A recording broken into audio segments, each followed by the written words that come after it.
inti kasusnya adalah bahwa si anak ibu ini kebetulan D4 pendidikan kapal, jadi memang profesinya begitu, lulusan universitas D4 bidang mesin ya. Okay. Dia melamar ke suatu agen, dia melamar resmi ke suatu agen dan akhirnya diterima. Dan si agen ini mengatakan bahwa nanti kaptennya si ini, tapi si anaknya ini tidak pernah ketemu kaptennya, tidak pernah ketemu dan tidak kenal. Barulah berangkatlah mereka, karena katanya kan ini kan kapal ini di Thailand. Berangkatlah si Pandi ini ke rumah si kapten tanggal 1 Mei. Itulah pertama kali dia kenal sama kapten, diantar oleh ibu ini. Ya, di depan rumah dada-dadaan berangkat ke Thailand, dan karena kapalnya katanya belum siap, 10 hari penuh diinapkan di hotel. Mulailah kapalnya itu, mereka memasuki kapal tanggal 14. Menurut kontrak harusnya kapalnya North Star namanya. Tahu-tahu dibawa speedboat, dibawa ke kapal Sea Dragon. Ya. Jadi dari lamaran sama kapalnya berbeda, ya. Baru mereka berangkat, dibawalah si Pandi ini ke tengah laut, naiklah ke kapal ini, kemudian mutar. 3 hari kemudian, yaitu tanggal 18 Mei, datanglah kapal nelayan, ya, kapal nelayan yang membongkar 67 kardus. Karena memang orang tidak banyak, oleh si kapten diperintahkan semua awak kapal untuk estafet memasukkan. Dan si anak ibu ini bolak-balik nanya, ini apa? Dan itu diakui oleh si kapten. Kebetulan kaptennya juga orang Batak, marga Sirait, wakil kaptennya juga orang Batak, marga Tambunan. Si kapten ini ngaku bahwa itu adalah uang dan emas. Itu pengakuannya. Ya. Ini kapal harusnya berangkat dari Thailand menuju Filipina. Tapi lewat dari perairan Indonesia di Tanjung Karimun, ketangkap sama BNN sama bea cukai. Disitulah duka cita itu mulai. Dan di persidangan si kapten juga mengakui bahwa memang si anak ini nanya berkali-kali, ini apa isinya. Oke. Dan yang menjadi masalah adalah kok bisa dituntut hukuman mati karena tidak ada bukti sama sekali bahwa dia tahu isinya itu. Dia baru melamar, baru 3 hari naik kapal sebagai pengangguran masuk kerja. Yang menjadi pertanyaan adalah, ini yang perlu mungkin nanti ditanyakan Komisi 3 kepada penyidiknya dan jaksanya. Kalau seorang kapten kapal berangkat ke Thailand untuk narkoba 2 ton yang katanya harganya 4 triliun. Mungkin enggak si pemilik narkoba tidak kenal si kapten ini? Mungkin enggak dia percayakan 4 triliun kepada orang yang baru dia kenal? Itu yang kita bilang logikanya tidak ada, tapi tiba-tiba dituntut sekarang hukuman mati. Itu inti kasusnya. Sama juga tidak ada bukti sama sekali yang mengatakan bahwa si Pandi tahu, karena memang dia hanya bekerja di kapal itu dan baru 3 hari naik kapal itu. Anak saya melamar di kapal Thailand, kapalnya kapal kargo ditawari, Pak. Tiba-tiba sampai ke Thailand, diinapi di hotel, menunggu di sana. Anak saya bertanya, kok kita nggak naik-naik cab? Dibilang kapten, kita menunggu kapal yang ditawari sama kita, kapal kargo.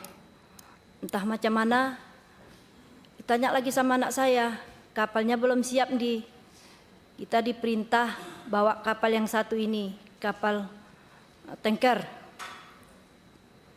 Kapal tanker bermuatan minyak. Jadi anak saya, ya ngikutlah Pak, ngikut. Terus orang itu naik, saya tak tahu entah naik dari mana, naik kapal orang itu.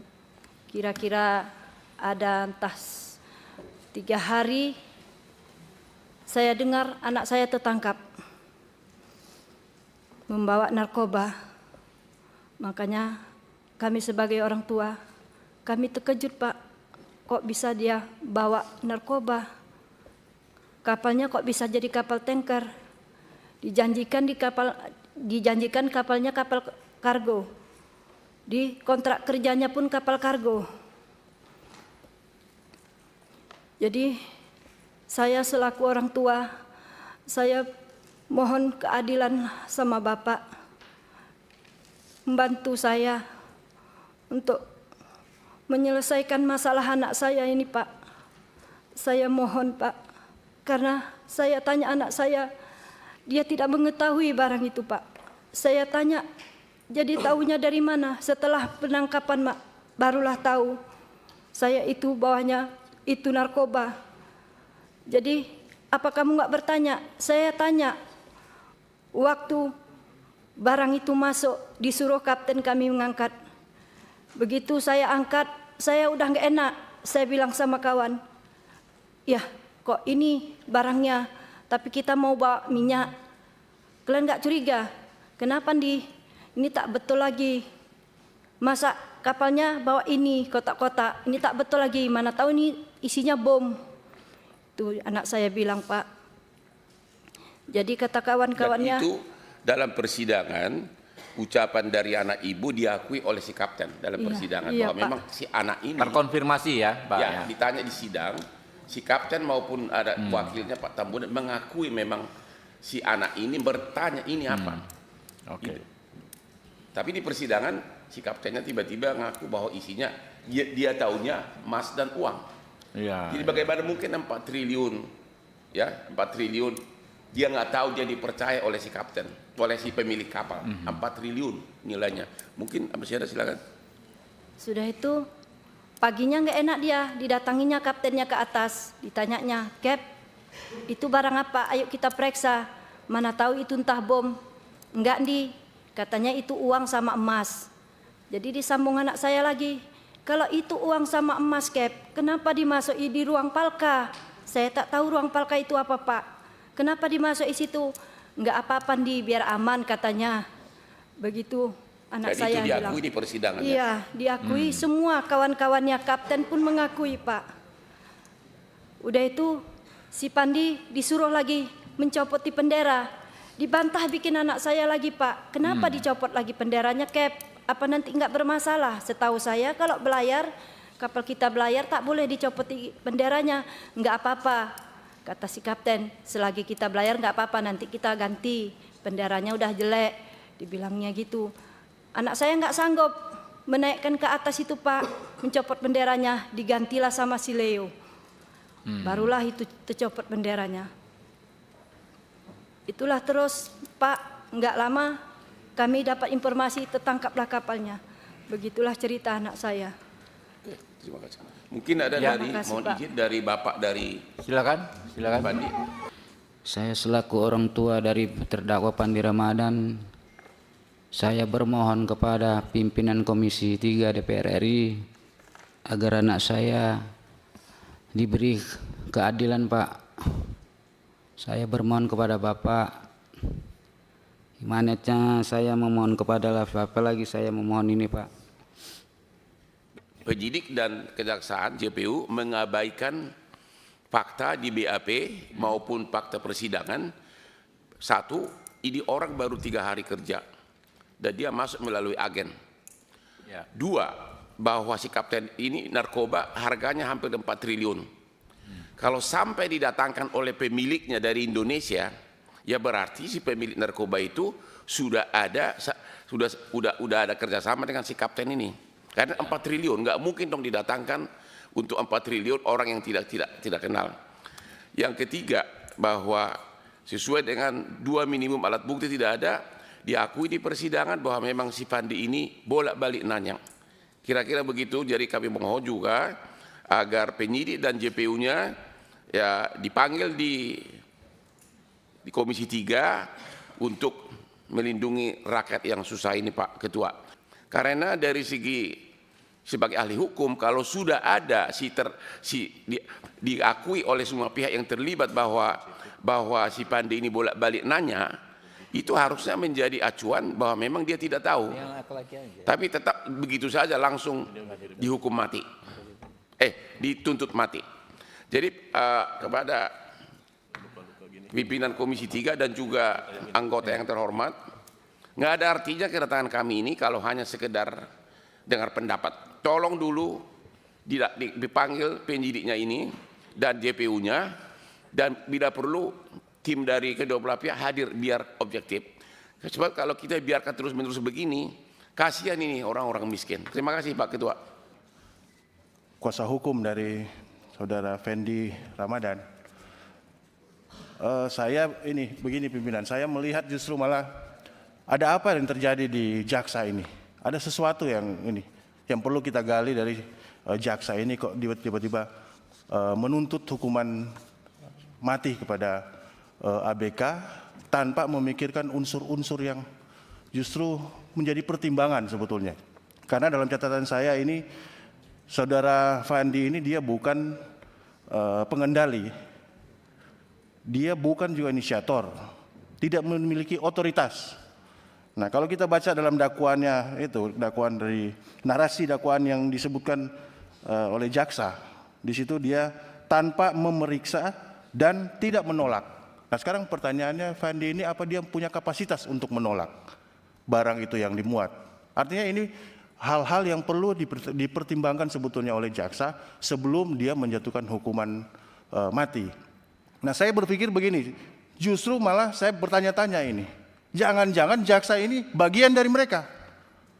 Karena tuntutan mati yang dituntut oleh jaksa ini, itu kita kita artikan bahwa ini memutus mata rantainya dengan dia tuntut mati.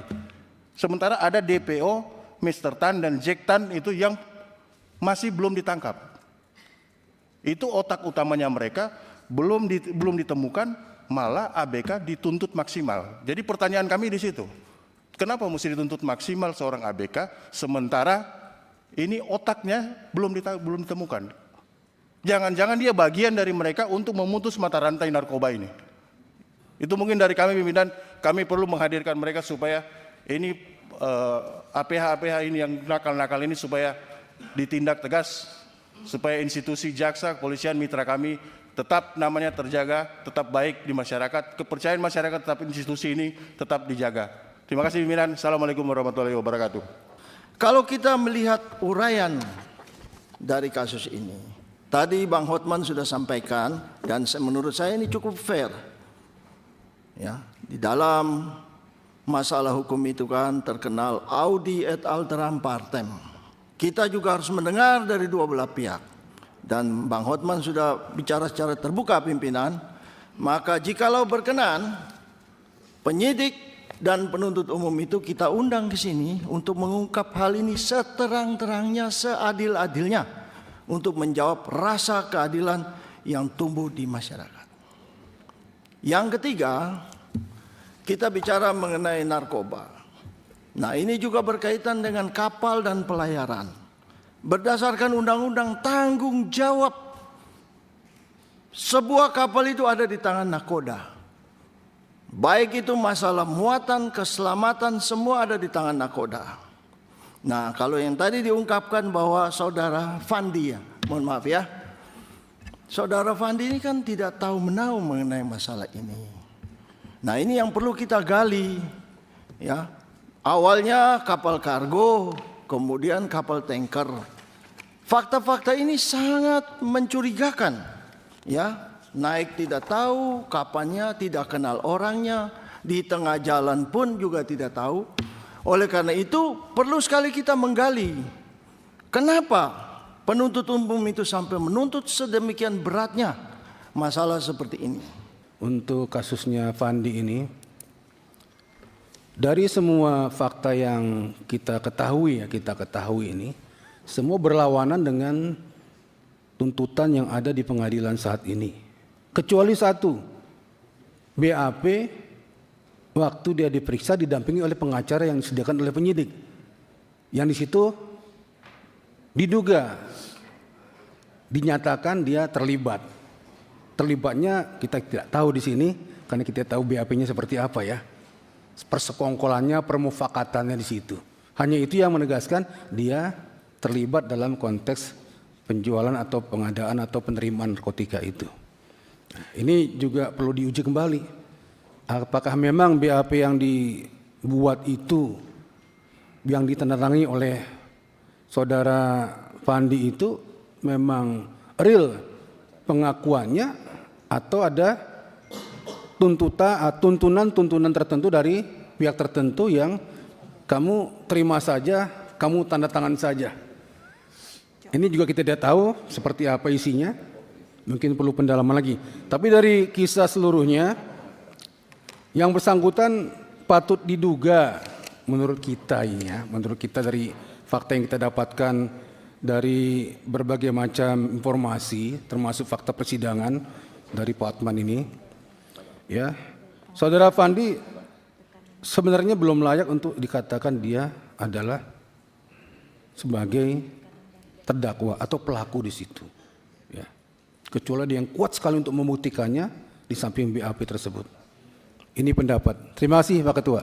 Untuk menjawab tadi pertanyaan dari Bapak kita, saya baru dapat informasi bahwa pengacara yang mendampingi adalah pengacara rekanan BNN. Dan itu adalah salah satu masalah di Indonesia ini karena penyidik itu punya rekanan-rekanan. Kalau rekanan ya pasti nggak mau lah melawan penyidik. Ya kata ibunya tadi rekanan BNN. Kira-kira begitu. Ini Mbak Hotman, di KUHP yang baru kan kita sudah atur bahwa nggak ada lagi istilah pengacara disediakan oleh aparat penegak hukum itu. Pengacara itu dipilih secara merdeka oleh orang yang bersangkutan. Nanti itu bagian dari yang mau kita evaluasi.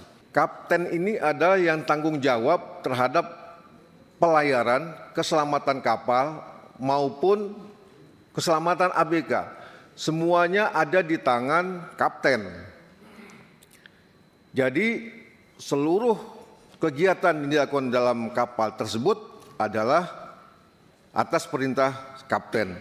Nah, ketika si Pandi disuruh mengangkat barang di laut dan dia sempat bertanya barang ini barang apa, dan dijawab oleh si kapten itu bahwa ini adalah emas dan uang, di situ saja kita sudah bisa menyimpulkan bahwa si Pandi itu nggak tahu bahwa barang itu narkoba gitu.